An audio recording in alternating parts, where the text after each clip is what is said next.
അപ്പൊ നിലവിൽ ഈ സിവിൽ സർവീസിനെ കുറിച്ച് നിങ്ങൾക്ക് അറിയോ? ആർക്കെങ്കിലും? എത്ര പേർക്ക് അറിയാം? അറിയുമെന്ന് എനിക്കറിയാം, എന്നാലും എത്ര പേർക്ക് അറിയാം?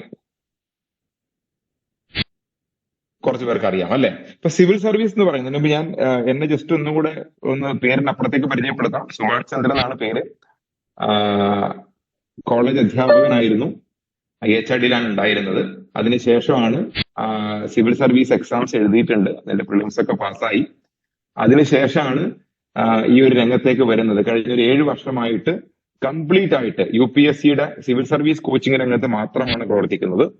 അനന്ത അക്കാഡമിയുടെ ഫൗണ്ടറാണ്, അതിന്റെ ഡയറക്ടറാണ്. അതിന്റെ 6 ഡയറക്ടറിൽ ഒരാളാണ് ഞാൻ. അക്കാഡമിക് ആയ കാര്യങ്ങളെല്ലാം ചെയ്യുന്നത് നമ്മൾ തന്നെയാണ്. അതുകൂടാതെ അതിന്റെ ഡയറക്ടർഷിപ്പിൽ നമ്മുടെ ചെയർമാൻ ഉൾപ്പെടെയുള്ള ആൾക്കാരുണ്ട്. അപ്പൊ അങ്ങനെ ഒരു 6 അംഗങ്ങൾ നേടുന്ന ഒരു പ്രൈവറ്റ് ലിമിറ്റഡ് കമ്പനി, ഒരു LLP, പ്രൈവറ്റ് ലിമിറ്റഡ് കമ്പനി അല്ല, ഒരു LLP, അനന്ത സ്മാർട്ട് റൂട്ട് എന്ന് പറയുന്ന LLPയുടെ അണ്ടറിലാണ് നമ്മളുടെ ഈ സ്ഥാപനം പ്രവർത്തിക്കുന്നത്. ഓക്കെ, ക്ലിയർ ആണോ? അപ്പൊ സ്വാഭാവികമായിട്ടും സിവിൽ സർവീസിനെ കുറിച്ചുള്ള കുറച്ച് കാര്യങ്ങൾ നമുക്ക് ആദ്യം സംസാരിച്ച് പോകാം. നിങ്ങൾക്ക് വേണ്ട കാര്യങ്ങൾ നോട്ട് ചെയ്യാം കേട്ടോ. നിങ്ങൾക്ക് നാളെ ഇത് നിങ്ങൾക്ക് ഉപകാരപ്പെടുന്ന ഒരു കാര്യമാണ്, നിങ്ങൾക്കും കൂടെ ഗുണമുള്ള കാര്യമാണ് ഞാൻ ഈ പറയുന്ന ഓരോ കാര്യങ്ങളും. നിങ്ങളുടെ പ്രൊഡക്റ്റ് അല്ല എന്ന് കരുതി നിൽക്കണ്ട, ഇത് നിങ്ങളെയും കൂടെ പ്രൊഡക്റ്റ് ആയിട്ട് മാറാൻ വേണ്ടി പോവുകയാണ്. അതുകൊണ്ടാണ് ഞാൻ കുറച്ചും കൂടെ ഡീറ്റെയിൽ ആയിട്ട് കാര്യങ്ങൾ പറയാൻ പോകുന്നത്. ഓക്കെ, അപ്പം സിവിൽ സർവീസ് എന്ന് പറയുമ്പോൾ നമുക്കറിയാം, ഇന്ത്യയിൽ ഇന്ന് നിലവിലുള്ള ഏറ്റവും വലിയ കോമ്പറ്റീഷൻ എക്സാം ആണ് എന്ത്? സിവിൽ സർവീസ് എക്സാമിനേഷൻ എന്ന് പറയുന്നത്. നമ്മുടെ നാട്ടില് പബ്ലിക് സർവീസ് കമ്മീഷന്റെ PSCയുടെ എക്സാമിനേഷൻ ഇല്ലേ?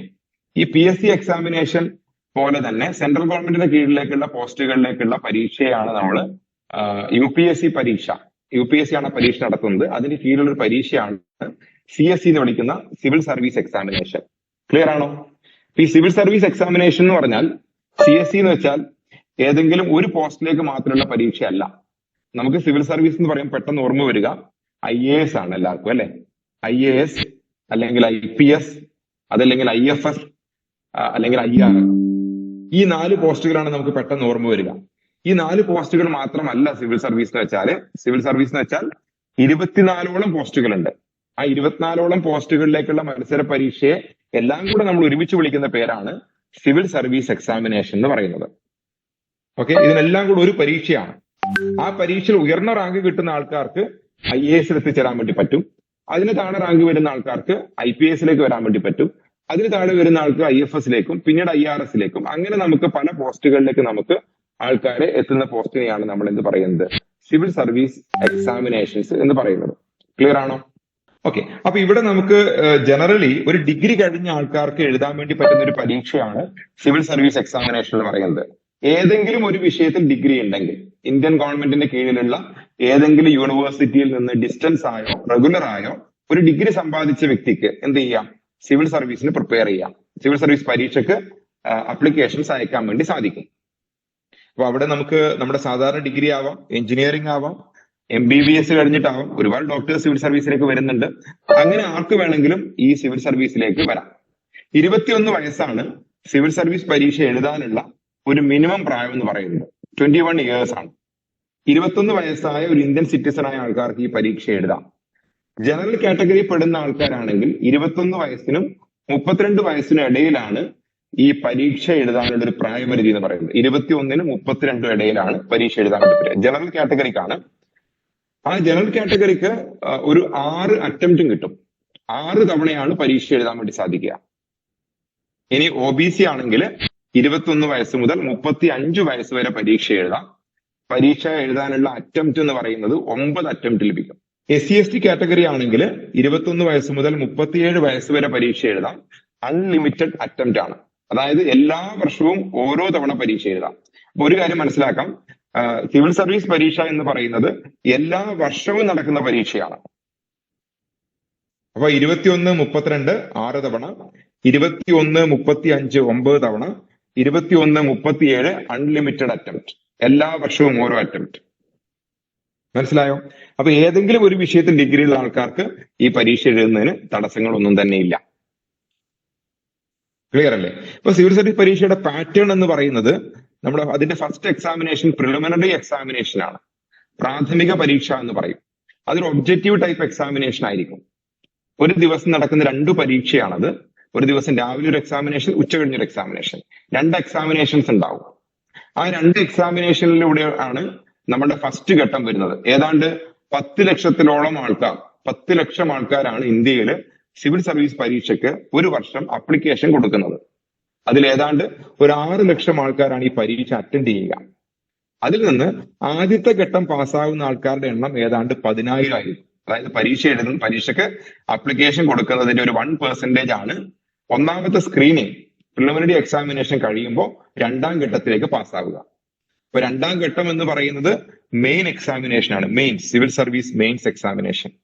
മെയിൻസ് എക്സാമിനേഷൻ എന്ന് പറയുന്നത് ആദ്യത്തെ എക്സാമിനേഷൻ ഒരു ഒബ്ജക്റ്റീവ് ടൈപ്പ് എക്സാമിനേഷൻ ആണെങ്കിൽ 2ാമത്തെ എക്സാമിനേഷൻ ഒരു ഡിസ്ക്രിപ്റ്റീവ് ടൈപ്പ് എക്സാമിനേഷൻ ആണ്, ഒരു എഴുത്തു പരീക്ഷയാണ്. 9 പേപ്പറാണ് അതിലുണ്ടാവുക. അതിന്റെ എല്ലാ ഡീറ്റെയിലും ഞാൻ പറയുന്നില്ല ഇപ്പൊ നിലവിൽ. ഞാൻ അതിന്റെ ഒരു പെരിഫറൽ ആയിട്ടുള്ള കാര്യങ്ങളാണ് പറയണത്. ഡീറ്റെയിൽ ആയ കാര്യങ്ങൾ നിങ്ങൾക്ക് പിന്നീട് ആവശ്യമുള്ളവർക്ക് ഞാനത് ഗ്രൂപ്പിൽ അതിന്റെ സിലബസും കാര്യങ്ങളൊക്കെ ഷെയർ ചെയ്ത് തരാം. ഓക്കെ. അപ്പൊ ഡിസ്ക്രിപ്റ്റീവ് ടൈപ്പ് എക്സാമിനേഷൻ എന്ന് പറയുന്നത് 9 പേപ്പർ ഉണ്ടാവും. അതിനകത്ത് എസ് ഉണ്ടാവും, GS പേപ്പർ 1, അങ്ങനെയുള്ള കാര്യങ്ങൾ. അങ്ങനെ സിവിൽ സർവീസിന്റെ കുറച്ച് സ്റ്റാറ്റിക് പേപ്പേഴ്സ് എന്ന് പറയും, സ്ഥിരമായിട്ട് വരുന്ന പേപ്പറുകളുണ്ട്. അതിന്റെ പൊളിറ്റി, ഹിസ്റ്ററി, എക്കണോമിക്സ്, ജോഗ്രഫി, അങ്ങനെ 4 പേപ്പർ അതിനകത്ത് വരും. ഇങ്ങനെ പിന്നെ ഒരു ഓപ്ഷണൽ സബ്ജക്ട് ഉണ്ട്. നമുക്ക് തന്നെ ഒരു വിഷയം സെലക്ട് ചെയ്യാം. ഓരോരാൾക്ക് ഇഷ്ടപ്പെട്ട സബ്ജക്ട് കാണുമല്ലോ. അതിലൊരു സബ്ജക്ട് നമുക്ക് സെലക്ട് ചെയ്ത് അതിനെ പറയുന്ന പേപ്പറാണ് ഓപ്ഷണൽ സബ്ജക്ട് എന്ന് പറയുന്നത്. 26 സബ്ജക്ട് ഉണ്ട് ഓപ്ഷണലിന്. അതിൽ ഏതെങ്കിലും ഒരു സബ്ജക്ട് നമുക്ക് സെലക്ട് ചെയ്യാം. ഓക്കെ. അപ്പൊ അങ്ങനെ വരുന്ന ഓപ്ഷണൽ സബ്ജക്റ്റുകൾ ഇങ്ങനെയാണ് നമ്മൾ മെയിൻസ് എക്സാമിനേഷൻ. 9 പേപ്പർ ഉണ്ടാവും, 1750 മാർക്കിന്റെ പരീക്ഷയാണ്. ഇത് പാസ്സായാലാണ് നമ്മൾ 3ാമത്തെ ഘട്ടത്തിലേക്ക് കടക്കുക. 3ാമത്തെ ഘട്ടം എന്ന് പറയുന്നത് ഇന്റർവ്യൂ ഓർ പേഴ്സണാലിറ്റി ടെസ്റ്റ് എന്ന് പറയും. ശരിക്കും അതിന്റെ പേര് പേഴ്സണാലിറ്റി ടെസ്റ്റ് എന്നാണ് കേട്ടോ. ഇന്റർവ്യൂ അല്ല, ഒരു പേഴ്സണാലിറ്റി ടെസ്റ്റ് ആണ്. ആദ്യത്തെ 2 പരീക്ഷ നമുക്ക് കേരളത്തിൽ വെച്ച് തന്നെ എഴുതാം. കേരളത്തില് കാലിക്കറ്റ്, എറണാകുളം, ട്രിവാൻഡ്രം, ഈ 3 സ്ഥലങ്ങളിലാണ് നമുക്ക് എക്സാം സെന്റേഴ്സ് ഉണ്ടാവുക. ഈ 3 സെന്ററുകളിൽ വെച്ച് നമുക്ക് പരീക്ഷ എഴുതാം, ആദ്യത്തെ 2 പരീക്ഷയും. 3ാമത്തെ പരീക്ഷ എന്ന് പറയുന്നത് അത് നടക്കുന്നത് നമ്മളുടെ ഡൽഹിയിൽ വെച്ചിട്ടാണ്.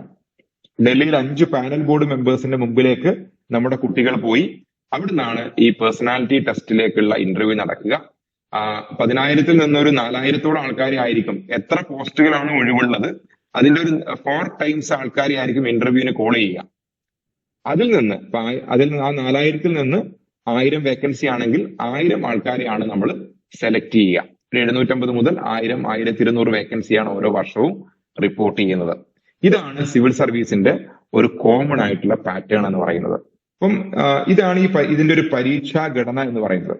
അപ്പം ഇത് ഇത്രയും ഒരു പ്രസ്റ്റീജ് വരാനുള്ള കാരണം എന്ന് പറയുന്നത് ഇന്ത്യയിൽ ജനിച്ച ഒരു സിറ്റിസനെ സംബന്ധിച്ച് അദ്ദേഹത്തിന്റെ ജീവിതത്തിൽ അദ്ദേഹത്തിന് എത്തിപ്പെടാൻ വേണ്ടി പറ്റുന്ന ഏറ്റവും നമ്പർ 1 ആയ പോസ്റ്റാണ് സിവിൽ സർവീസ് എന്ന് പറയുന്നത്. നിങ്ങൾ ഒരു ഗവൺമെന്റ് എംപ്ലോയി ആയിട്ട് മാറണം എന്നാണ് ആഗ്രഹിക്കുന്നതെങ്കിൽ നിങ്ങൾക്ക് എത്തിപ്പെടാൻ വേണ്ടി പറ്റുന്ന ഏറ്റവും നമ്പർ 1 ആയ പോസ്റ്റാണ് സിവിൽ സർവീസ്. ഒരു സ്റ്റേറ്റിലാണെങ്കിൽ ആ സ്റ്റേറ്റിലെ ചീഫ് സെക്രട്ടറി വരെ, അല്ലെ, അറിയാലോ, ആ സ്റ്റേറ്റിന്റെ ചീഫ് സെക്രട്ടറി വരെ ആകാൻ പറ്റുന്ന ആളാണ് ഒരു IAS കാരൻ എന്ന് പറയുന്നത്. ഒരു രാജ്യത്തിലാണെങ്കിൽ ആ രാജ്യത്തില് നമുക്കറിയാം ഓരോ സ്റ്റേറ്റ് ഗവൺമെന്റും സെൻട്രൽ ഗവൺമെന്റും കാണും, അല്ലെ. ആ സെൻട്രൽ ഗവൺമെന്റിന്റെ നമുക്കറിയാം സെൻട്രൽ ഗവൺമെന്റിനകത്ത് ഒരുപാട് മിനിസ്റ്റേഴ്സ് ഉണ്ടാവും. പ്രധാനമന്ത്രി ഉൾപ്പെടെയുള്ള ഒരുപാട് മിനിസ്റ്റേഴ്സ് ഉണ്ടാവും. ആ മിനിസ്റ്റേഴ്സില് അത്തരം മിനിസ്റ്റേഴ്സിന് ഒരു ക്യാബിനറ്റ് കാണും. അറിയാമല്ലോ, ക്യാബിനറ്റ് എന്നുള്ള വീട് കേട്ടിട്ടില്ലേ? അതായത് പ്രധാനപ്പെട്ട മന്ത്രിമാർ മാത്രമുള്ളതിനാണ് നമ്മൾ എന്ത് പറയുക, ക്യാബിനറ്റ് എന്ന് പറയും. ഇപ്പം സ്റ്റേറ്റിലാണെങ്കിൽ ഇവിടെ ഒരു ക്യാബിനറ്റ് ഉണ്ട്, അതിനകത്ത് എല്ലാ മന്ത്രിമാരും ഉണ്ടോ? എല്ലാവരും ഇല്ല. പ്രധാനപ്പെട്ട ലീഡിംഗ് ഒന്നാമത്തെ മുഖ്യമന്ത്രിയാണ് മുഖ്യമന്ത്രി. ഇപ്പം അതിന്റെ താഴെ ചിലപ്പം മറ്റ് റവന്യൂ മിനിസ്റ്റർ, അങ്ങനെയുള്ള പ്രധാനപ്പെട്ട മിനിസ്റ്റേഴ്സ് മാത്രമല്ല. അതുപോലെ തന്നെ സെൻട്രൽ ഗവൺമെന്റിന്റെ കീഴിലും ഒരു ക്യാബിനറ്റ് കാണും. ആ ക്യാബിനറ്റ് ആണ് പ്രധാനപ്പെട്ട തീരുമാനം ആദ്യം എടുക്കുക. എന്നിട്ട് ആ ക്യാബിനറ്റ് ആ തീരുമാനം എന്ത് ചെയ്യും, മന്ത്രിസഭയിൽ ചർച്ച ചെയ്യും. മനസ്സിലായോ? അപ്പൊ ആ ക്യാബിനറ്റിനകത്ത് ഇരിക്കാൻ വേണ്ടി പറ്റുന്ന മന്ത്രി അല്ലാത്ത ഒരേ ഒരു വ്യക്തി എന്ന് പറയുന്ന ആളാണ് ക്യാബിനറ്റ് സെക്രട്ടറി എന്ന് പറയുന്നത്. ക്ലിയർ ആയോ? ആ ക്യാബിനറ്റ് സെക്രട്ടറി ഒരു IAS ഉദ്യോഗസ്ഥനാണ്. ഞാൻ പറഞ്ഞത് ക്ലിയർ അല്ലേ? അത്രത്തോളം പ്രധാനപ്പെട്ട പോസ്റ്റുകളിലേക്ക് എത്തിപ്പെടാൻ വേണ്ടി പറ്റുന്ന ആളാണ് സിവിൽ സർവീസുകാര്. ഇനി ഒരു രാജ്യത്തിന്റെ മറ്റൊരു രാജ്യത്തിന്റെ അംബാസിഡർ എന്ന് പറയുന്ന ആൾക്കാരില്ലേ, ഇന്ത്യയുടെ ഒക്കെ മറ്റു രാജ്യങ്ങളിലെ അംബാസിഡേഴ്സ് ഇല്ലേ, അവരാരാണ്? IFS കാരാണ്, അല്ലെ, ഇന്ത്യൻ ഫോറിൻ സർവീസ് എന്ന് പറയും. ഇനി ഒരു പോലീസ് മേധാവി എന്ന് പറയുന്നത് ആരാണ്? ഒരു സ്റ്റേറ്റിന്റെ പോലീസ് മേധാവി ഒരു IPS കാരനായിരിക്കും. ഒരു റവന്യൂ വകുപ്പിന്റെ ഏറ്റവും പ്രധാനപ്പെട്ട പോസ്റ്റിലുള്ള ആരായിരിക്കും? ഒരു IRS ഉദ്യോഗസ്ഥനായിരിക്കും, അല്ലെ. അപ്പൊ ഇത്തരത്തിലുള്ള ഏറ്റവും പ്രധാനപ്പെട്ട പോസ്റ്റുകളിലേക്ക് എല്ലാം വരുന്നത് ആരാണ്? സിവിൽ സർവീസുകാരാണ്. ഈ സിവിൽ സർവീസിന് മലയാളികൾ അധികം പ്രാധാന്യം കൊടുക്കാറില്ല എന്നുള്ളതാണ് ഒരു പരമമായ യാഥാർത്ഥ്യം. നമ്മുടെ കുട്ടികൾക്ക് ഇവിടെ മാക്സിമം അവർ എഴുതുന്ന പരീക്ഷ സ്റ്റേറ്റിന്റെ കീഴിലുള്ള LDC പരീക്ഷ ആയിക്കൊള്ളട്ടെ, അല്ലെങ്കിൽ വേറെ എന്തെങ്കിലും അത്തരത്തിലുള്ള ക്ലറിക്കൽ പോസ്റ്റുകൾ ആയിക്കോട്ടെ, അതിനൊക്കെ വേണ്ടി നമ്മൾ ഒരുപാട് സമയം മെനക്കെടുമ്പോൾ നമ്മുടെ എത്ര കുട്ടികളാണ് സിവിൽ സർവീസ് പരീക്ഷയ്ക്ക് ട്രൈ ചെയ്യുന്നത്? നിങ്ങളൊന്ന് ആലോചിച്ച് നോക്കൂ. നിങ്ങളുടെ കുടുംബത്തിൽ എത്ര പേര് IAS പരീക്ഷ എഴുതുന്നുണ്ട്? എന്നാൽ നിങ്ങളുടെ കുടുംബത്തിൽ എത്ര പേര് PSC പരീക്ഷയ്ക്ക് വേണ്ടി ഇങ്ങനെ മരിച്ചു പഠിക്കുന്നുണ്ട്? അല്ലെ, ഒരുതരം മാനസിക രോഗമല്ലേ ഇത്? നിങ്ങൾ കണ്ടിട്ടില്ലേ? ചില ആൾക്കതൊരു മാനസിക രോഗമാണ്. എന്ത് അല്ലെ? ഏറ്റവും വലിയൊരു മാനസിക രോഗം. ഞാൻ ഒരിക്കലും പറയാറില്ല സിവിൽ സർവീസോ അല്ലെങ്കിൽ ഗവൺമെന്റ് എംപ്ലോയി മാത്രമല്ല വേണ്ടത്, എല്ലാവരും വേണം. ഒരു ഓണ്ടർപ്രണർഷിപ്പ് മൈൻഡ് ഉള്ളതിനേക്കാളും വലുതൊന്നുമല്ല ഒന്നും. പക്ഷെ നിങ്ങൾ ഒരു ഗവൺമെന്റ് തലത്തിൽ വർക്ക് ചെയ്യണമെന്ന് ആഗ്രഹിക്കുന്ന ആളാണ്, നിങ്ങളൊരു ഒരു അങ്ങനെയുള്ള ഒരു എംപ്ലോയി ആയി മാറണമെന്ന് ആഗ്രഹിക്കുന്നുണ്ടെങ്കിൽ നിങ്ങൾ എന്തുകൊണ്ട് PSCക്ക് പോലെ UPSC പഠിക്കുന്നില്ല? നിങ്ങൾ ആരെയും ചിന്തിച്ചിട്ടുണ്ടോ? എന്തായാലും ഇവിടുത്തെ PSCയെക്കാളും പ്രൊഫൈലുള്ള കാര്യമാണ് UPSCയുടെ കീഴിലെ എല്ലാ എക്സാമിനേഷനും, സെൻട്രൽ ഗവൺമെന്റ് കീഴിലെ എല്ലാ പോസ്റ്റുകളും, ശമ്പളം കൊണ്ടും പ്രൊഫൈൽ കൊണ്ടും. ഒരു ഡിസ്ട്രിക്ട് കളക്ടർ എന്ന് പറയുന്നത് എന്താ നമുക്കറിയാമല്ലോ അല്ലെ? എത്രത്തോളം ബഹുമാനം കിട്ടുന്ന ഫീൽഡാണ്. നമ്മളിപ്പോ ഒരു ഡിസ്ട്രിക്ട് കളക്ടർ വന്ന് എല്ലാവരും എഴുന്നേറ്റ് വെക്കില്ലേ? വളരെ റെസ്പെക്ടോടെ കാണുന്ന ഒരു വലിയ ഒരു രാജാവ്, പഴയ കാലത്തെ രാജാവിനെ പോലെയാണ് ഡിസ്ട്രിക്ട് കളക്ടർ. എന്തൊക്കെയുണ്ട്? സ്വന്തമായിട്ട് വാഹനമുണ്ട്, ഡ്രൈവർ ഉണ്ട്, ഗൺമാൻ ഉണ്ട്, അദ്ദേഹത്തിന് ഒരു ബംഗ്ലാവ് ഉണ്ട്, ആ ബംഗ്ലാവിൽ പരിചാരകരുണ്ട്. നിങ്ങൾക്ക് അറിയോ ഇതൊക്കെ? ഒരു ഡിസ്ട്രിക്ട് കളക്ടറുടെ വസതിയെ പറയുന്ന പേര് ഡിസ്ട്രിക്ട് കളക്ടർ ബംഗ്ലാവ് എന്നാ പറയാം. എന്തുകൊണ്ടാണ്? പണ്ട് ബംഗ്ലാവ് എന്ന് പറഞ്ഞ രാജാവിന്റെ വസതിയെ പറഞ്ഞ പേരല്ലേ? അപ്പൊ രാജാവിനെ പോലെ ജീവിക്കുന്ന ഒരു പോസ്റ്റാണത്. അധികാരങ്ങളും അതുപോലെ തന്നെ അവർക്ക് എല്ലാ പ്രൊഫൈലുള്ള ഒരു കാര്യമാണ്. എന്തുകൊണ്ട് നമ്മുടെ കുട്ടികൾ അതിലേക്ക് പോകുന്നില്ല?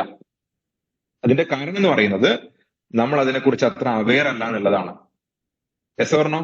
അത്തരം കാര്യത്തിൽ നമ്മൾ വലിയ കാര്യത്തോടു കൂടി നമ്മൾ കാണാറില്ല. നിങ്ങൾ കേരളത്തിൽ ആയിരക്കണക്കിന് PSC കോച്ചിങ് സെന്റേഴ്സ് കാണും. എന്നാൽ കേരളത്തിൽ എത്ര IAS അക്കാഡമി ഉണ്ടെന്ന് അറിയുമോ? തൃശ്ശൂർ ജില്ലയിൽ IAS അക്കാഡമി ഒന്ന് അനന്തയാണ് ലീഡിങ് ഇപ്പോ. രണ്ടാമതുള്ളത് മണപ്പുറത്തിന്റെ IAS അക്കാഡമിയാണ്. മണപ്പുറത്തിന്റെ IAS അക്കാഡമി നമ്മൾ അടുത്തെത്തില്ല. അക്കാഡമിക് നിലവാരം കൊണ്ട് ഒന്നും എത്തില്ല. ഞാനൊരു വെറുതെ ഒരു അക്കാഡമി മോശം പറയണതല്ല, വ്യക്തമായിട്ട് മനസ്സിലാക്കിയിട്ട് അവിടുത്തെ കാര്യം ഞാൻ പറയുന്നില്ല. അപ്പം മണപ്പുറത്തിന്റെ IAS അക്കാഡമി ഉണ്ട്, നമ്മുടെ IAS അക്കാഡമി ഉണ്ട്. നമ്മുടെ IAS അക്കാഡമി ലീഡിങ് തൃശ്ശൂരിൽ വേറെ IAS അക്കാഡമി ഇല്ല. മണപ്പുറത്തിന്റെ IAS അക്കാഡമി പ്രവർത്തിക്കുന്നത് മണപ്പുറത്തിന്റെ CSR ഫണ്ട് ഉപയോഗിച്ചിട്ടാണ്. CSR ഫണ്ട് അറിയാലോ? കോർപ്പറേറ്റ് സോഷ്യൽ റെസ്പോൺസിബിലിറ്റി ഫണ്ട് എന്ന് പറയുന്ന പ്രധാനപ്പെട്ട കമ്പനികൾക്ക് അവരെന്തായാലും എന്ത് ചെയ്യണം? പബ്ലിക്കിന് കുറച്ച് പൈസ കൊടുക്കണം. ആ പൈസ അത് സാധാരണ വേറെ എന്തെങ്കിലും ആവശ്യത്തിന് സാധാരണക്കാരെ സഹായിക്കാൻ കൊടുക്കേണ്ട പൈസയാണ്. ആ പൈസ എടുത്ത് അവരെന്ത് ചെയ്യുന്നു? വേറൊരു അക്കൗണ്ടിലേക്ക് മാറ്റിയിട്ട് അവർ IAS അക്കാഡമി നടത്തുന്നു. മനസ്സിലായോ? അതാണ് CSR ഫണ്ട് ഉപയോഗിച്ച് നടന്ന അക്കാഡമി എന്ന് പറയുന്നത്. അപ്പൊ തൃശ്ശൂർ ജില്ലയിലോ കേരളത്തിൽ എല്ലാം കൂടി ഒരു 10-30 IAS അക്കാഡമി ഉള്ളൂ. എന്നാൽ എത്ര PSC കോച്ചിങ് സെന്റേഴ്സ് ഉണ്ടാവും കേരളത്തില്? ആയിരക്കണക്കിനില്ലേ? നിങ്ങളുടെ നാടുകളിൽ ഓരോ ചെറിയ കുഗ്രാമങ്ങൾ ഉൾപ്പെടെ PSC കോച്ചിങ് സെന്റേഴ്സ് ഉണ്ട്. പക്ഷെ സിവിൽ സർവീസിൽ കോച്ചിങ് സെന്റേഴ്സ് ഇല്ല. അതിന്റെ കാരണം സിവിൽ സർവീസ് കോച്ചിങ് സെന്റേഴ്സ് തുടങ്ങാൻ അത്ര എളുപ്പമുള്ള കാര്യമല്ല, ഭയങ്കര ബുദ്ധിമുട്ടുള്ള കാര്യമാണ്. കാരണം അതിന്റെ ഫാക്കൽറ്റി, അതിന്റെ സിലബസ്, അതിന് പഠിപ്പിക്കേണ്ട ആൾക്കാർ, അത്തരത്തിലുള്ള വലിയ വലിയ ആൾക്കാരുണ്ടെങ്കിൽ മാത്രമേ നമുക്ക് ആ അക്കാഡമി മുന്നോട്ട് കൊണ്ടുപോകാൻ വേണ്ടി പറ്റും. അപ്പൊ അത്തരത്തിലുള്ള IAS അക്കാഡമിയാണ് അനന്ത IAS അക്കാഡമി. ഇപ്പൊ സിവിൽ സർവീസിനെ കുറിച്ച് കുറച്ച് കാര്യങ്ങൾ മനസ്സിലായി നിങ്ങൾക്ക്? ഏതാണ്ട് ഓക്കെ ആണെന്ന് വിശ്വസിക്കുന്നു. ഓക്കെ, അപ്പൊ ഇതാണ് നമ്മുടെ സിവിൽ സർവീസിനെ കുറിച്ച് ബേസിക് ആയിട്ടുള്ള കാര്യങ്ങൾ എന്ന് പറയുന്നത്. ഇനി നമ്മളെ സംബന്ധിച്ച് നമ്മൾ ഇവിടെ എന്തൊക്കെ കാര്യങ്ങളാണ് ചെയ്യുന്നത് എന്നുള്ളതാണ്. അനന്ത IAS അക്കാഡമിക്ക് 4 പ്രോഗ്രാമുകളുണ്ട്. നിങ്ങളത് പ്രത്യേകം നോട്ട് ചെയ്ത് വെക്കണം, നിങ്ങൾക്ക് കൂടെ ഉപകാരപ്പെടുന്ന കാര്യമാണ്. 4 പ്രോഗ്രാമുകൾ നമ്മൾ ചെയ്യുന്നുണ്ട്. അതിൽ ഏറ്റവും പ്രധാനപ്പെട്ട പ്രോഗ്രാം എന്ന് പറയുന്നത് സിവിൽ സർവീസ് പഠിക്കാനുള്ള അനന്തയുടെ PCM പ്രോഗ്രാമാണ്. പ്രിലിംസ് കം മെയിൻസ് ബാച്ച് എന്ന് പറയും. PCM പ്രോഗ്രാം എന്ന വാക്കിന്റെ അർത്ഥം ചിലപ്പോൾ ഇനി അങ്ങനെയായിരിക്കും പറയുക. അപ്പൊ അതുകൊണ്ട് നിങ്ങൾക്ക് എളുപ്പത്തിൽ മനസ്സിലാൻ വേണ്ടി പറയുന്നു. നമ്മുടെ സിവിൽ സർവീസിന് 3 പരീക്ഷ ഉണ്ടല്ലോ, പ്രിലിംസ്, മെയിൻസ്, ഇന്റർവ്യൂ. ഞാൻ പറഞ്ഞില്ലേ? അതില് ഈ പ്രിലിംസിനും മെയിൻസിനും ഒരുമിച്ച് തന്നെ കോച്ചിങ് എടുക്കണം. എന്തുകൊണ്ടാന്ന് വെച്ചാൽ ഈ പ്രിലിമിനറി എക്സാമിനേഷൻ എഴുതി അതിന്റെ റിസൾട്ട് വന്നു കഴിഞ്ഞാൽ ഉടനെ തന്നെ മെയിൻ എക്സാമിനേഷൻ ഉണ്ടാവും. എന്നാൽ പ്രിലിമിനറി എക്സാമിനേഷൻ എല്ലാം പഠിച്ച് ജയിച്ച ശേഷം മെയിൻസിനെ പഠിക്കാന്ന് കരുതിയാൽ സമയം കിട്ടില്ല. അതുകൊണ്ട് പ്രിലിംസിനും മെയിൻസിനും ഒരുമിച്ചാണ് നമ്മൾ കോച്ചിങ് എടുക്കുക, ഈവൻ ജയിച്ചാലും തോറ്റാലും. അപ്പൊ അതിന് പറയുന്ന കോച്ചിങ്ങിന്റെ മൊത്തത്തിലുള്ള പേരാണ് പ്രിലിംസ് കം മെയിൻസ് ബാച്ച്. അതായത് അതാണ് PCM, prelims come mains batch എന്നുള്ളതാണ് PCM ബാച്ച് എന്ന് പറയുന്നത്. അപ്പൊ നമ്മൾ അതിനെ PCM പ്രോഗ്രാം എന്നാണ് പറയുക. ക്ലിയർ ആയോ? ഈ PCM പ്രോഗ്രാം ഡിഗ്രി കഴിഞ്ഞ ആൾക്കാർക്കാണ് ഈ പരീക്ഷ എഴുതാൻ വേണ്ടി സാധിക്കുക. അതുകൊണ്ട് കൂടുതലായിട്ട് ഡിഗ്രി കഴിഞ്ഞ ആൾക്കാർ 1 വർഷത്തെ ഒരു കോച്ചിങ്ങിനാണ് ഇതിൽ ചേരുക. നമുക്ക് ഈ കോച്ചിങ് കൊടുക്കാൻ വേണ്ടി പറ്റുന്നത് രണ്ട് രീതിയിലാണ്. ഇപ്പൊ മൂന്ന് രീതിയുണ്ട്. ഒന്നാമത്തെ രീതി നമ്മളുടെ തന്നെ കോളേജിൽ വന്ന് റെസിഡൻഷ്യൽ ആയി താമസിച്ച് പഠിക്കാം. നമ്മുടെ കോളേജിൽ അതിനുള്ള സൗകര്യങ്ങളുണ്ട്, ഹോസ്റ്റൽ സൗകര്യങ്ങളുണ്ട്, ക്ലാസ് റൂം ഉണ്ട്, റീഡിംഗ് റൂം ഉണ്ട്, എല്ലാം ഉണ്ട് അവിടെ. അപ്പൊ അവിടെ റെസിഡൻഷ്യൽ ആയിട്ട് നിന്നിട്ട് പഠിക്കാം. ക്ലിയർ ആയോ? രണ്ടാമത്തെ ഓപ്ഷൻ എന്ന് പറയുന്നത് ഓൺലൈനിൽ പഠിക്കാം. ഇനി അവിടെ വരാൻ പറ്റില്ല എന്നുണ്ടെങ്കിൽ എന്ത് ചെയ്യാം? നമ്മുടെ തന്നെ ഓൺലൈൻ ബാച്ച് ലൈവ് ക്ലാസ്സസ് ആണ് കേട്ടോ, റെക്കോർഡ് ക്ലാസ് അല്ല. ലൈവ് ആയിട്ട് ക്ലാസ് അവിടെ നടക്കുമ്പോൾ തന്നെ ഇവിടെ ഇരുന്ന് പഠിക്കാം, വീട്ടിലിരുന്ന് പഠിക്കാം. ക്ലിയർ ആയോ? ഇനി മൂന്നാമത്തെ ഓപ്ഷൻ എന്ന് പറയുന്നത് ഇത് രണ്ടുമല്ലാതൊരു കാര്യം എന്ന് പറയുന്നത് നമുക്ക് വേണം വീക്കെൻഡ് ബാച്ച് ഉണ്ട്. വീക്കെൻഡ് ബാച്ച് ഇപ്പൊ ഓൺ ചെയ്തിട്ടില്ല, തുടങ്ങാൻ വേണ്ടി പോകുന്നതാണ്. തൃശൂർ ടൗണിൽ നമുക്ക് സെന്റ് അലോഷ്യസ് കോളേജ് അറിയാമല്ലോ എല്ലാവർക്കും, എൽത്തുരുത്തിലുള്ള സെന്റ് അലോഷ്യസ് കോളേജ് ഉണ്ട്. ആ സെന്റ് അലോഷ്യസ് കോളേജ് നമ്മുടെ ഓഫ് ക്യാമ്പസ് ആണ്. അവിടെ സാറ്റർഡേ സൺഡേ ദിവസങ്ങളിൽ നമ്മൾ ഈ റെഗുലർ ബാച്ചിന് PCM-ന്റെ നമ്മുടെ റെസിഡൻഷ്യൽ ബാച്ചിന് സമാനമായിട്ടുള്ള ഒരു വീക്കെൻഡ് ബാച്ചും കൂടെ നടത്തുന്നുണ്ട്. അപ്പൊ ഈ പ്രോഗ്രാമാണ് നമ്മളുടെ മെയിൻ ആയിട്ടുള്ള ഒന്നാമത്തെ പ്രോഗ്രാം. ഈ പ്രോഗ്രാമിന് നിലവിൽ മാർക്കറ്റിൽ തിരുവനന്തപുരത്താണ് ഏറ്റവും കൂടുതൽ അക്കാഡമികളുള്ളത്. മാർക്കറ്റിലുള്ള ഫീസ് എന്ന് പറയുന്നത് 85,000 റുപ്പീസ് ആണ്. 85,000 റുപ്പീസ് കൊണ്ട് ഒരാൾക്ക് തിരുവനന്തപുരത്ത് പഠിക്കാൻ വേണ്ടി സാധിക്കില്ല. അവിടെ പഠിച്ച ഒരാളെന്നിട്ട് ഞാൻ പറയാം, നമുക്ക് ഒരു മാസം അവിടെ താമസിക്കാനും ഭക്ഷണത്തിനും കൂടെ ഏതാണ്ട് ഇപ്പോഴത്തെ ചെലവ് വെച്ചിട്ട് ഒരാൾക്ക് മാന്യമായിട്ട് ജീവിച്ചു പോകാൻ ഒരു 10,000 രൂപ ചെലവ് വേണം, ഏതാണ്ട് ഭക്ഷണവും താമസവും കൂടെ. അങ്ങനെ വരുമ്പോൾ നമുക്ക് ഒരു വർഷത്തെ പ്രോഗ്രാമാണ്. ഏതാണ്ട് ഒരു 1,00,000-ന് മുകളിൽ എമൗണ്ട് നമുക്ക് താമസത്തിനും ഭക്ഷണത്തിനും വരും. അതുകൂടാതെ 85,000 രൂപ ഫീസ് വരും. മിക്കവാറും അക്കാഡമികളെല്ലാം ഇപ്പം GST കൂടെ വാങ്ങുന്നുണ്ട്. അങ്ങനെ ആകുമ്പോൾ 85,000 പ്ലസ് GST വരും. 1,00,000-നടുത്ത് അതും വരും, 2,00,000 രൂപയാവും. അത് കൂടാതെ ഒരു ഓപ്ഷണൽ സബ്ജക്ട് ഉണ്ട്, ഞാൻ നേരത്തെ പറഞ്ഞില്ലേ, അത് പഠിക്കണം സെപ്പറേറ്റ്. അതിനൊരു 35,000 രൂപ വേറെ എക്സ്ട്രാ വരും. അങ്ങനെ ഒരു 2.35 2.5 ലക്ഷം രൂപയുടെ പരിപാടിയാണ് ഒരു വർഷം IAS കോച്ചിങ് എടുക്കാൻ ഒരാൾക്ക് തിരുവനന്തപുരത്ത് പോവുകയാണെങ്കിൽ വേണ്ടത്. നേരെ മറിച്ച് നിങ്ങൾ ഡൽഹി പോവുകയാണെങ്കിൽ ഈ 2.5 ലക്ഷം എന്നുള്ളത് ഒരു 4 ലക്ഷം രൂപ വരെ ആവാൻ സാധ്യതയുണ്ട്. കാരണം അത്രത്തോളം എക്സ്പെൻസീവ് ആണ് ഡൽഹിയിലുള്ള പഠനം എന്ന് പറയുന്നത്. ഡൽഹിയിൽ ഞാൻ പോയിട്ടുണ്ട് പറയുന്നത്, ഡൽഹിയിലും ഇത്തരത്തിലുള്ള എക്സ്പെൻസ് വരാറുണ്ട്. ഓക്കെ, ഇനി നമ്മുടെ അക്കാഡമിയിലേക്ക് വരുമ്പോൾ എന്താ പ്രത്യേകത? നമ്മുടെ അക്കാഡമിയിലേക്ക് വരുമ്പം ക്വാളിറ്റിയിൽ ഒരു കോംപ്രമൈസും ഇല്ല. ഞാൻ എല്ലാ മീറ്റിംഗും പറയാറുണ്ട്, നമ്മളുടെ ഇന്ന് ഇന്ത്യയിൽ കിട്ടാവുന്ന ഏറ്റവും ബെസ്റ്റ് ടീച്ചേഴ്സിനാണ് നമ്മൾ കൊണ്ടുവന്നിട്ടുള്ളത്. അതേ കോച്ച് നിങ്ങൾക്ക് ഇവിടെ കിട്ടും. പക്ഷെ നമ്മുടെ ഫീസ് എന്ന് പറയുന്നത് 75,000 രൂപയാണ്. 800 മണിക്കൂർ പ്രോഗ്രാമാണ് ഒരു വർഷം കൊടുക്കേണ്ടത്. പല അക്കാഡമികളും 600-700 മണിക്കൂറാണ്. നമ്മൾ 800 മണിക്കൂർ തന്നെ തികച്ചു കൊടുക്കുന്നുണ്ട്.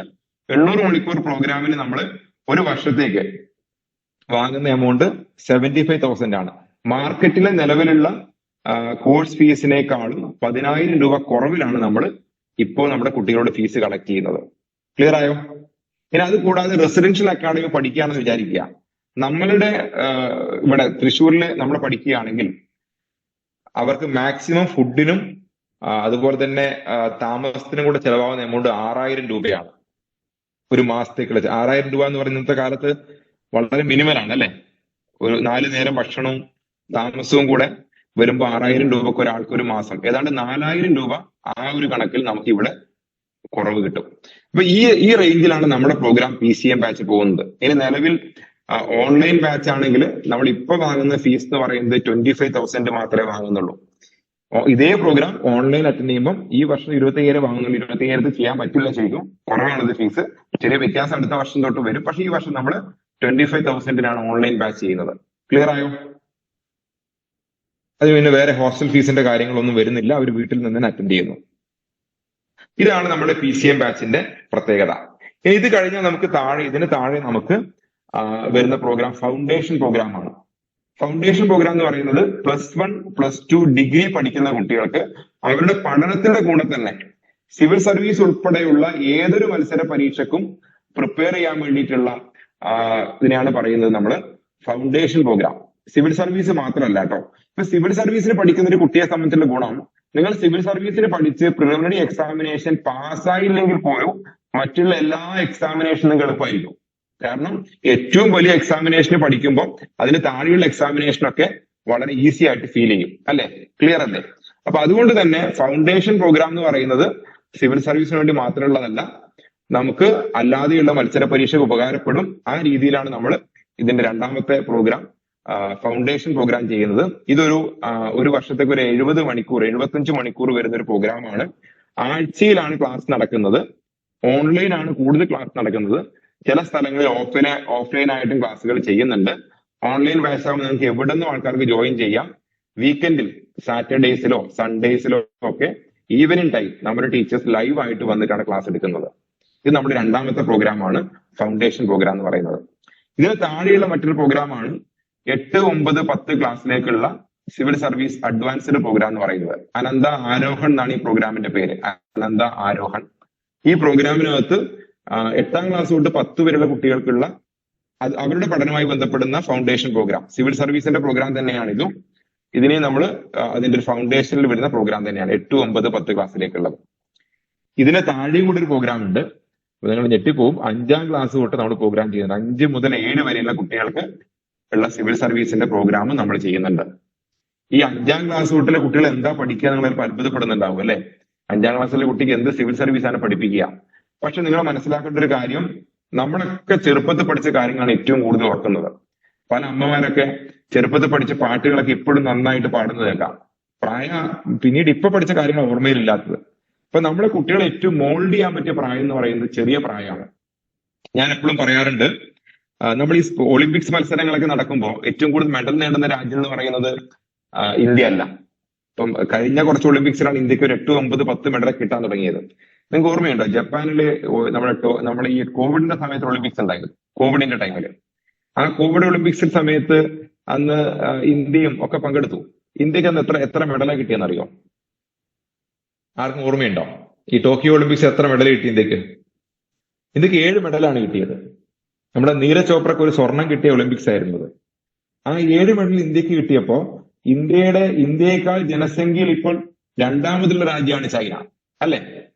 ഇന്ത്യയെക്കാളും ജനസംഖ്യയിൽ കുറവല്ലേ ഇപ്പൊ ചൈന. ഇന്ത്യ ചൈനയെ പിന്തള്ളിയില്ലേ കുറച്ച് നാൾ മുമ്പ്. ആ ചൈനയ്ക്ക് എത്ര മെഡൽ ഉണ്ടായിരുന്നു അറിയോ? 88 മെഡൽ ഉണ്ടായിരുന്നു. എത്രയോ വർഷങ്ങളായി ഒളിമ്പിക്സിലെല്ലാം എപ്പോഴും കൂടുതൽ സ്വർണം നേടുന്നത് അമേരിക്കയും ചൈനയുമാണ് അല്ലെ. ഇന്ത്യയിൽ ജനസംഖ്യ ഇല്ലാത്തതുകൊണ്ടല്ല. എന്തായിരിക്കും ഇത്രയും മെഡൽ കുറയാനുള്ള കാരണം? ആ മെഡൽ കുറയാനുള്ള കാരണം എന്ന് പറയുന്നത്, സമയമില്ലാണ്ട് ഞാൻ തന്നെ പറഞ്ഞു പോവാം. മെഡൽ കുറയാനുള്ള കാരണം ഒന്ന് ഇൻഫ്രാസ്ട്രക്ചറിന്റെ കുറവുണ്ട്, ഭൗതിക സാഹചര്യം, കളിസ്ഥലങ്ങളുടെ കുറവൊക്കെ ഉണ്ടാവാം. എന്നാൽ അതൊന്നും കൂടാതെ ഒരു കാരണം കൂടിയുണ്ട്.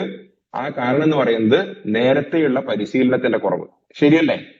ചെറിയ പ്രായത്തിൽ തന്നെയുള്ള പരിശീലനത്തിന്റെ കുറവ്.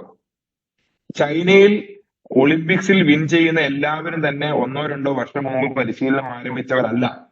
അവരെല്ലാവരും വളരെ നേരത്തെ ചെറിയ പ്രായത്തിൽ തന്നെ അവരെ കണ്ടെത്തി അവർക്ക് വേണ്ട അക്കാഡമിക് എഡ്യൂക്കേഷന്റെ കൂടെ തന്നെ അവർക്ക് വേണ്ട സ്പോർട്സിലുള്ള എഡ്യൂക്കേഷനും കൊടുത്തു പോകുന്നുണ്ട്. അതുകൊണ്ടാണ് അവരെന്ത് ചെയ്തത്? അവര് ഒളിമ്പിക്സിൽ ഇപ്പം 2036 ഒളിമ്പിക്സിൽ ജിംനാസ്റ്റിക്സിൽ 1ാം സ്ഥാനം നേടേണ്ട ചൈനീസ് അത്ലറ്റ് അല്ലെങ്കിൽ ചൈനീസ് കായിക താരം ഇപ്പൊ എവിടെ കാണും? ഇപ്പൊ എവിടെയാ ഉണ്ടാവുക? അവരിപ്പോ ചൈനയുടെ ഏതെങ്കിലും ഒരു സ്പോർട്സ് കേന്ദ്രത്തിൽ, ഒരു സ്പോർട്സ് അക്കാദമിയിൽ പരിശീലനത്തിലുണ്ടാവും. എന്നാൽ നമ്മളുടെ 2036 ഒളിമ്പിക്സിൽ ഏതെങ്കിലും മെഡലിൽ മത്സരിക്കേണ്ട ഒരാൾ ഇപ്പൊ എവിടെ ഉണ്ടാവും? ഈ സമയത്ത് എവിടെയെങ്കിലും വീട്ടിൽ കിടന്നുറങ്ങുന്നുണ്ടാവും ഒരു മിക്കവാറും. അതിനപ്പുറം ഒരു സാധ്യതയുമില്ല. മനസ്സിലായോ? നമ്മുടെ മെഡലുകൾ പലപ്പോഴും നേടിയിട്ടുള്ളത് അവരുടെ സ്വന്തം പൈസ കയ്യിൽ നിന്ന് മുടക്കി വിദേശത്ത് പോയിട്ട് പരിശീലനം നേടിയിട്ടാ. എത്ര പേർക്കറിയാതെ? നീരജ് ചോപ്ര ഒളിമ്പിക്സിൽ മെഡൽ നേടിയ ശേഷം അയാൾക്ക് പണം കൊടുക്കാൻ തുടങ്ങിയത് ഗവൺമെന്റ്. അതുവരെ കൂടുതൽ അദ്ദേഹം സ്വന്തം പൈസ കൊടുത്ത് കോച്ചിനെ ഉണ്ടാക്കി പോയിട്ടാണ് പലപ്പോഴും എന്ത് ചെയ്തത്? പരിശീലനം നേടിയിട്ടുള്ളത്. അപ്പൊ ആ ഒരു വ്യത്യാസം, അതുകൊണ്ട് ഞാൻ പറഞ്ഞത് നേരത്തെയുള്ള പരിശീലനം എന്ന് പറയുന്നത് സ്പോർട്സിൽ മാത്രമല്ല എല്ലാ മേഖലയിലും വേണം. നമ്മൾ ഈ അധ്യാപകർ ചിലപ്പോൾ തെറ്റായിട്ട് ചില കാര്യം പറയും, തുമ്പിയെ കൊണ്ട് കല്ലെടുപ്പിക്കുക എന്നൊക്കെ പറയും. തുമ്പിയെ കൊണ്ട് കല്ലെടുപ്പിക്കുക എന്ന് പറയുന്നത് തെറ്റെന്താ അറിയോ? ആ കുട്ടിക്ക് താല്പര്യമില്ലാത്ത കാര്യങ്ങൾക്ക് സമ്മർദ്ദം ഉപയോഗിച്ച് ചെയ്യുന്നതിന് അങ്ങനെ പറയാം അല്ലെ. ശരിയോ അല്ലയോ? അതിനാണ് തുമ്പിയെ കൊണ്ട് കല്ലെടുപ്പിക്കുക എന്ന് പറയാം. ഒരു കുട്ടിക്ക് അവന് ഇഷ്ടപ്പെടുന്ന രീതിയിൽ പഠിപ്പിക്കണം. അങ്ങനെയാണെങ്കിൽ അവൻ ഒരിക്കലും വെറുക്കില്ല അല്ലെ. അപ്പൊ ആ രീതിയിലുള്ള ഒരു 4 ലെവലുള്ള കോച്ചിങ് ആണ് നമ്മുടെ സിവിൽ സർവീസിന് ചെയ്യുന്നത്. 7, 8, 9, 5, 6, 7 ഒരു ലെവൽ 1 എന്നാണ് പറയുക അതിന്. 8, 9, 10 ലെവൽ 2, +1, +2 ഡിഗ്രി ലെവൽ 3, അതുപോലെ തന്നെ PCM പ്രോഗ്രാം ലെവൽ 4 എന്ന് പറയുന്ന പ്രോഗ്രാം. ക്ലിയർ ആയോ? അപ്പം ഇതാണ് നമ്മളുടെ കോഴ്സിന്റെ കാര്യങ്ങൾ. ഇനി കോഴ്സ് ഫീസുമായി ബന്ധപ്പെട്ട കാര്യങ്ങൾ, ഞാൻ ഒരു കോഴ്സിന്റെ ഫീസ് പറഞ്ഞിട്ടുണ്ട്. ബാക്കി 3 ഫീസിന്റെ കാര്യങ്ങൾ ഞാൻ നിങ്ങൾക്ക് പ്രശാന്ത് സാറിന് മെസ്സേജ് അയച്ചു തരാം. അതുപോലെ അത് ഗ്രൂപ്പിലേക്ക് സാറ് ഷെയർ ചെയ്യും. എന്തായാലും എല്ലാ കോഴ്സിന്റെ ഫീസ് ഒരു 9,000-ൽ താഴെ മാത്രമേ ഉള്ളൂ കേട്ടോ. ഒരു 10,000-ൽ താഴെ മാത്രമേ നമ്മുടെ ബാക്കിയുള്ള ഫൗണ്ടേഷൻ പ്രോഗ്രാമിന് എല്ലാം ഉള്ളൂ. അതായത് ഈ പറയുന്ന മെയിൻ പ്രോഗ്രാം ഒഴികെ ബാക്കി എല്ലാ പ്രോഗ്രാമും ഏതൊരാൾക്കും അഫോർഡബിൾ ആകുന്ന ഫീസാണ്. ഒരു 9,500-ൽ താഴെ വരുന്ന 10,000-ൽ താഴെ വരുന്ന ഫീസ് മാത്രമാണ്. ഒരു വർഷത്തേക്കുള്ള ഫീസാണ് കേട്ടോ. ഞാൻ പറയുന്നത് ഒരു മാസത്തേക്കുള്ള ഫീസ് അല്ല. ഒരു വർഷം ഒരു കുട്ടിക്ക് പഠിക്കാനുള്ള ഫീസ് ഒരു 10,000-ൽ താഴെ മാത്രമേ വരൂ. ഈ മറ്റേ കോഴ്സ് സാർ അതിന്റെ ഇടയിൽ ഒരു ചോദ്യം വരുന്നത്, ഇപ്പൊ അനന്തയുടെ നമ്മുടെ 75,000-ഉം അക്കോമഡേഷൻ 6,000 എല്ലാം പറഞ്ഞു. അതില് ഓപ്ഷണൽ സബ്ജക്ട് എടുത്താൽ എത്ര വരുന്നുള്ളത് മാത്രം പറഞ്ഞില്ല, ബാക്കിയുള്ളത് പറഞ്ഞു. ഓപ്ഷണൽ സബ്ജക്റ്റിന് നമ്മൾ 25,000 ആണ് വാങ്ങുന്നത് ഇപ്പോ. ഓക്കെ. ഓപ്ഷണൽ നമ്മൾ എന്താന്ന് വെച്ചാല് എല്ലാ ഓപ്ഷണൽ സബ്ജക്റ്റും നമ്മൾ പ്രൊവൈഡ് ചെയ്യാൻ പറ്റില്ല. കാരണം 26 സബ്ജക്റ്റ് ഉണ്ട്. അപ്പൊ കൂടുതൽ ഓപ്ഷനിലാകുമ്പോൾ ഡിഫറെന്റ് ആയിട്ട് വരുമല്ലോ. അപ്പൊ കുട്ടികൾക്ക് ചില കുട്ടികൾക്ക് മാത്സ് ഒക്കെ വേണ്ടി വരും ഓപ്ഷനില്. അത് ചിലപ്പോൾ ഇവിടെ ഉണ്ടാവണമെന്നില്ല. അപ്പൊ നമ്മൾ മാത്സിന്റെ ഫാക്കൽറ്റി അറേഞ്ച് ചെയ്ത് കൊടുക്കും അവർക്ക്. മനസ്സിലായോ? അവരായിട്ട് കണക്ട് ചെയ്ത് കൊടുക്കും. പക്ഷെ നമുക്ക് അവർക്ക് വേണ്ട എല്ലാ സപ്പോർട്ടും കൊടുക്കും. ഒരു കാര്യത്തിനും കുട്ടി വേറൊരു അക്കാഡമി സമീപിക്കേണ്ട ആവശ്യം വരില്ല. ക്ലിയർ ആയോ? ഇങ്ങനെയുള്ള ബുക്സ്, നോട്ട്സ് എല്ലാം വരും അതിനകത്ത്. ഓക്കെ. അപ്പം ഈ രീതിയിലാണ് നമ്മുടെ കോഴ്സസ് വരുന്നത്. അപ്പൊ കോഴ്സിന്റെ ഫീസുകളെല്ലാം തന്നെ നമുക്ക് നിലവിൽ വരുന്നത് ഈ രീതിയിലുള്ള ഒരു 10,000-ൽ താഴെ വരുന്ന 4 പ്രോഗ്രാമുകൾ നിലവിലുണ്ട്. ഇനിയും കുറച്ച് കോഴ്സുകൾ വരാനുണ്ട്. ഞാനിപ്പോ നിലവിൽ നടന്നുകൊണ്ടിരിക്കുന്ന കോഴ്സിന്റെ കാര്യം മാത്രമാണ് ഇപ്പൊ ഞാൻ സൂചിപ്പിച്ചത്. ഓക്കെ, ക്ലിയർ ആയല്ലോ? അപ്പൊ ഞാൻ കോഴ്സിനെ കുറിച്ച് പറഞ്ഞു, അതുപോലെ തന്നെ കോഴ്സിന്റെ അനന്തയെ കുറിച്ച് പറഞ്ഞു, നമ്മൾ ഡീറ്റെയിൽ പറഞ്ഞു. ഇത് നമുക്ക് വരുന്നത് ഈ സൊസൈറ്റിയുമായിട്ട് നമ്മൾ എങ്ങനെയാണ് അലൈൻ ചെയ്ത് പോകുക എന്നുള്ളതാണ്. ഓക്കെ. കഴിഞ്ഞ കുറെ നാളുകളായിട്ട് നമ്മൾ പറയുന്ന ഒരു കാര്യമാണ്, ചെയർമാന്റെ മുമ്പിൽ ശ്രദ്ധയപ്പെടുത്തിയ ഒരു കാര്യമാണ് ഇത്. നമുക്ക് ഏതാണ്ട് ഒരു 10 ലക്ഷത്തിലധികം ഓഹരി ഉടമകളുള്ള ഒരു സ്ഥാപനമാണ്. ശരിക്കും ഈ അനന്ത IAS അക്കാഡമി സൊസൈറ്റിയുടെ കൂടെ സ്ഥാപനമാണെന്ന് അറിയാതിരുന്നത് കൊണ്ടാണ് ശരിക്കും ഇത് നിങ്ങളിലേക്ക് എത്താതിരുന്നത് കൂടുതലായിട്ടും. ഇത് എത്താൻ വേണ്ടിയുള്ള കാര്യങ്ങൾ കഴിഞ്ഞ ഒരു 5-6 മാസമായിട്ട് നമ്മൾ ഡിസ്കഷൻ ഉണ്ടായിരുന്നു. അപ്പൊ അതിൽ തീരുമാനിച്ചൊരു കാര്യമാണ്, അത് ഒഫീഷ്യലി ചെയർമാൻ തന്നെ അനൗൺസ് ചെയ്യുന്നതാണ് വിശ്വസിക്കുന്നത്. നിങ്ങൾക്കും കൂടെ വരുമാനം കിട്ടുന്ന രീതിയിൽ ഇതിനെ സ്ട്രക്ചർ ചെയ്യാന്നുള്ളത്. നിങ്ങൾക്ക് ഇതിനകത്ത് കുട്ടികളെ അഡ്മിറ്റ് ചെയ്താൽ നേരിട്ട് പേയ്മെന്റ് കിട്ടുന്ന സിസ്റ്റം ഉണ്ട്. ഈ കോളേജിൽ എഞ്ചിനീയറിംഗ് കോളേജ് സീറ്റ് ആയി കൊടുത്താൽ നിങ്ങൾക്ക് എമൗണ്ട് കിട്ടുന്നുണ്ടല്ലോ, ഒരു കമ്മീഷൻ കിട്ടുന്നില്ലേ? അതുപോലെ തന്നെ ഇവിടെയും നിങ്ങൾക്ക് ഒരു പേയ്മെന്റ് സ്ട്രക്ചർ ഓൾറെഡി നമ്മൾ സെറ്റ് ചെയ്തിട്ടുണ്ട്. അത് ഇതുവരെ ചെയ്തുകൊണ്ടിരുന്നത് ഒരാൾക്ക് മാത്രം കിട്ടുന്ന രീതിയിലായിരുന്നു. അതായത് ആരാണോ ചെയ്യുന്ന അയാൾക്ക് മാത്രമാണ് പേയ്മെന്റ് കിട്ടിയിരുന്നത്. അതുകൊണ്ട് ആ സ്ട്രക്ചർ അത്രത്തോളം നന്നായിട്ട് വർക്ക് ചെയ്തിട്ടുണ്ടായിരുന്നില്ല. നിലവിൽ നിങ്ങൾക്ക് ഉള്ള ഒരു സ്ട്രക്ചർ ഉണ്ടെന്ന് എനിക്കറിയാം. ഒരു പിരമിഡ് സ്ട്രക്ചർ നിങ്ങൾക്കുണ്ട്, ഒരു ഹൈറാർക്കി സ്ട്രക്ചർ ഉണ്ട്, ഒരു 12 റാങ്കിലായിട്ടുള്ള സ്ട്രക്ചർ ഉണ്ടെന്ന് എനിക്കറിയാം. ആ റാങ്കിലുള്ള എല്ലാവർക്കും പേയ്മെന്റ് കിട്ടുന്ന രീതിയിലേക്ക് ഇതിനെ മാറ്റുക എന്നുള്ള കാര്യമാണ് ഞങ്ങൾ ഈ വർഷം ചെയ്യാൻ വേണ്ടി പോകുന്നത്. അത് ഓൾറെഡി ചെയർമാന്റെ മുമ്പിൽ വെച്ചു. ചെയർമാൻ അതിൽ താല്പര്യമുണ്ട്. അപ്പൊ എത്രയും പെട്ടെന്ന് തന്നെ അതും കൂടെ വരുന്നതോടുകൂടി ഇത് നിങ്ങൾക്കും സെല്ല് ചെയ്യാം. നിങ്ങൾക്ക് സെല്ല് ചെയ്യാന്ന് പറയുമ്പോൾ ഞാൻ കാണുന്ന ഒരു കാര്യം, നിങ്ങൾക്ക് വളരെയധികം പ്രൗഡായിട്ട് സെല്ല് ചെയ്യാൻ പറ്റുന്ന ഒരു കാര്യമാണ്. എനിക്കറിയാം, ഈ സൊസൈറ്റിയുടെ ഏറ്റവും ബുദ്ധിമുട്ടുള്ള സമയത്ത് സൊസൈറ്റിയുടെ കൂടെ നിന്ന ആൾക്കാരാണ് നിങ്ങൾ, അല്ലെ? സൊസൈറ്റി ഏറ്റവും ബുദ്ധിമുട്ട് അനുഭവിച്ച ഒരു വർഷം എനിക്ക് നന്നായിട്ട് അറിയാം. ഞാൻ ആ സമയത്ത് ചെയർമാന്റെ കൂടെ തന്നെ ഉണ്ട്. അപ്പൊ ആ സമയത്തൊക്കെ തന്നെ കുറെ പേര് ഇതിൽ നിന്ന് പോയിട്ടുണ്ടാവും. പക്ഷെ കുറെ പേര് സൊസൈറ്റിയെ വിശ്വസിച്ച് ഇതിന്റെ കൂടെ നിന്നു. അപ്പം നിങ്ങളെ സംബന്ധിച്ചിട്ട് എനിക്കറിയാം, മാർക്കറ്റിൽ പോകുമ്പോൾ മാർക്കറ്റിലെ ആൾക്കാരുടെ സംസാരിക്കുമ്പോൾ നെഗറ്റീവ്സുകൾ വരും. അപ്പം അവിടെ നമുക്ക് ആൾക്കാർ വിശ്വാസത്തിലെടുക്കാൻ നിങ്ങൾക്ക് ഉപയോഗിക്കാൻ വേണ്ടി പറ്റുന്ന ബ്രാൻഡാണ് അനന്ത. മനസ്സിലായോ? ഒരു വീട്ടിലേക്ക് കയറി ചെല്ലുമ്പോൾ നിങ്ങൾക്ക് ഒരു കഥ പറഞ്ഞ് തുടങ്ങാം, നമ്മുടെ കാര്യം പറഞ്ഞ് തുടങ്ങാം. അവിടെ നിങ്ങൾക്ക് എൻട്രി ചെയ്യാൻ പറ്റുന്ന ഒരു പ്രോഡക്റ്റ് ആണ്. ഒരു IAS അക്കാഡമി ഞങ്ങൾക്ക് ഉണ്ടെന്ന് പറയുമ്പോൾ ട്രസ്റ്റ് കൂടുമില്ലയോ? ഉറപ്പല്ലേ? ഒരു സിവിൽ സർവീസ് അക്കാഡമി ഉണ്ടെന്ന് പറഞ്ഞാൽ ആൾക്കാർക്ക് ഭയങ്കര പ്രൗഡാണ്. കാരണം ആൾക്കാർക്ക് IAS എന്ന് വെച്ചാൽ വലിയൊരു ഫീൽഡാണ്. അപ്പൊ നിങ്ങൾക്ക് എൻറ്റർ ചെയ്യാനുള്ള ഒരു പ്രോഡക്റ്റ് ആണ് നമ്മൾ തരുന്നത്. മനസ്സിലായോ? നിങ്ങളൊരു RD കളക്ഷൻ എടുക്കാൻ പോകുമ്പോൾ, നിങ്ങളുടെ FD എടുക്കാൻ പോകുമ്പോൾ, നിങ്ങളുടെ ഫീൽഡിലേക്ക് ഒരു വീട്ടിലേക്ക് കയറി സംസാരിക്കാൻ പോകുന്ന സമയത്ത് നിങ്ങൾക്ക് എന്തെങ്കിലും മെന്റൽ ബ്ലോക്ക് ഉണ്ടെങ്കിൽ നിങ്ങൾക്ക് ആദ്യം സംസാരിക്കാൻ പറ്റുന്ന കാര്യമാണ് അനന്ത എന്ന് പറയുന്നത്. അവിടെ ഒരു കുട്ടി ഉണ്ടാവും. ആ കുട്ടിക്ക് നിങ്ങൾക്ക് ഞങ്ങളെ പ്രൊഡക്റ്റ് പരിചയപ്പെടുത്താം.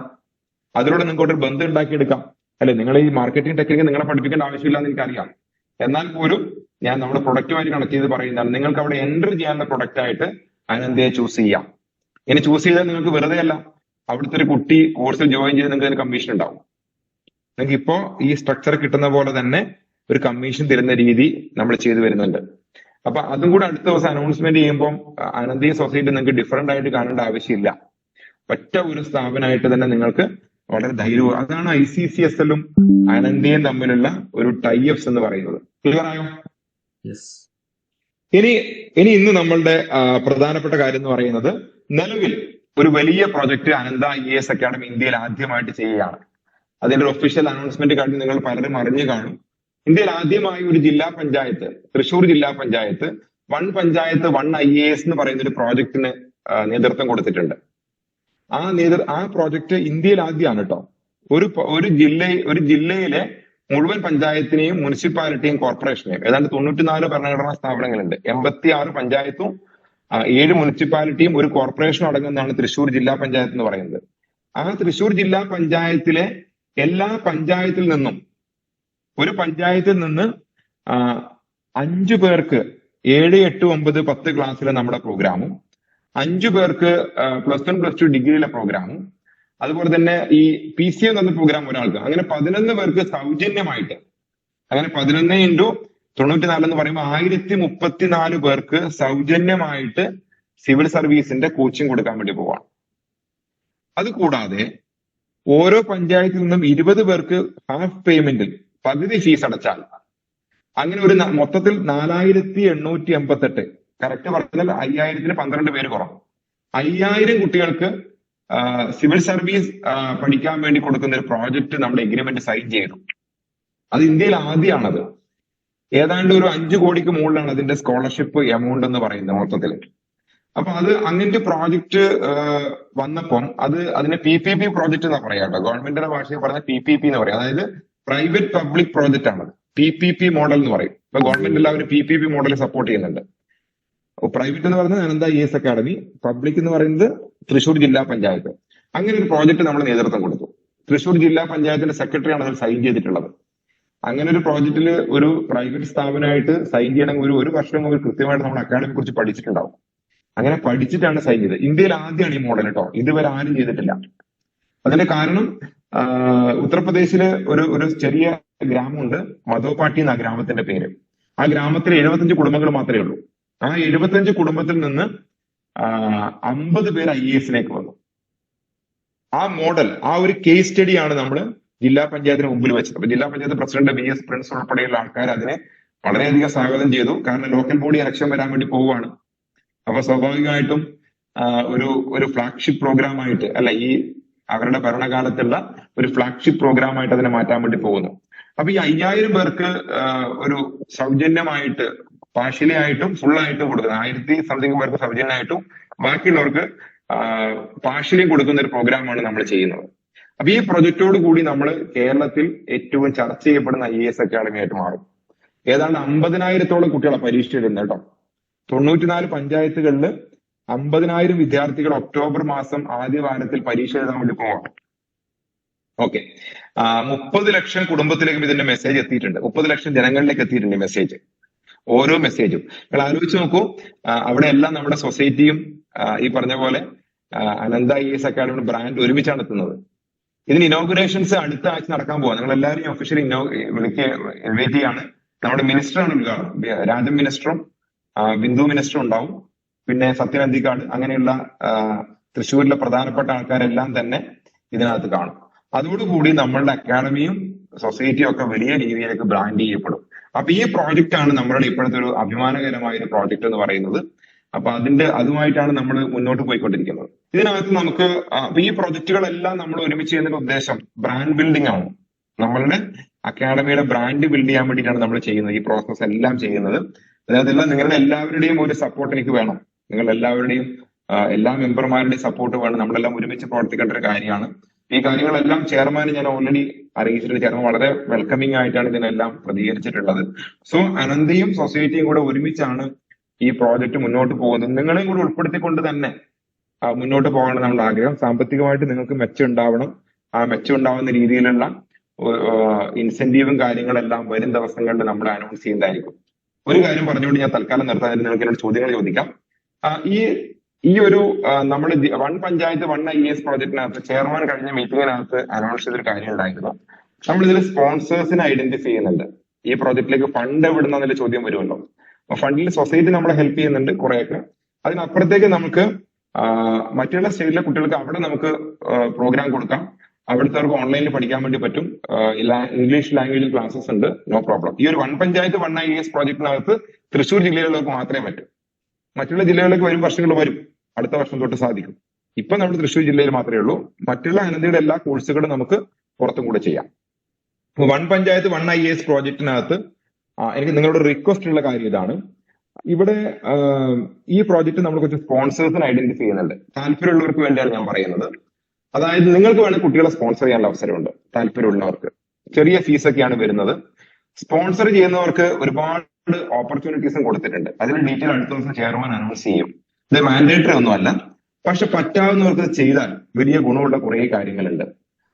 അതില് കുറെ കാര്യം ഉൾപ്പെടുത്തിയിട്ടുണ്ട്. നിങ്ങൾക്ക് പേഴ്സണലി ഉപകാരപ്പെടുന്ന കുറെ കാര്യങ്ങൾ. നിങ്ങളിപ്പം ഒരു കുട്ടിയെ സ്പോൺസർ ചെയ്താൽ ആ സ്പോൺസർ ചെയ്യുന്ന എമൗണ്ട് നിങ്ങൾക്ക് തന്നെ റിട്ടേൺ കിട്ടുന്ന രീതിയിലാണ് പ്രോഗ്രാം ചെയ്തിട്ടുള്ളത്. അതായത് കയ്യിൽ നിന്ന് കാശ് മുടക്കാൻ തിരിച്ച് നിങ്ങൾക്ക് കാശ് കിട്ടും.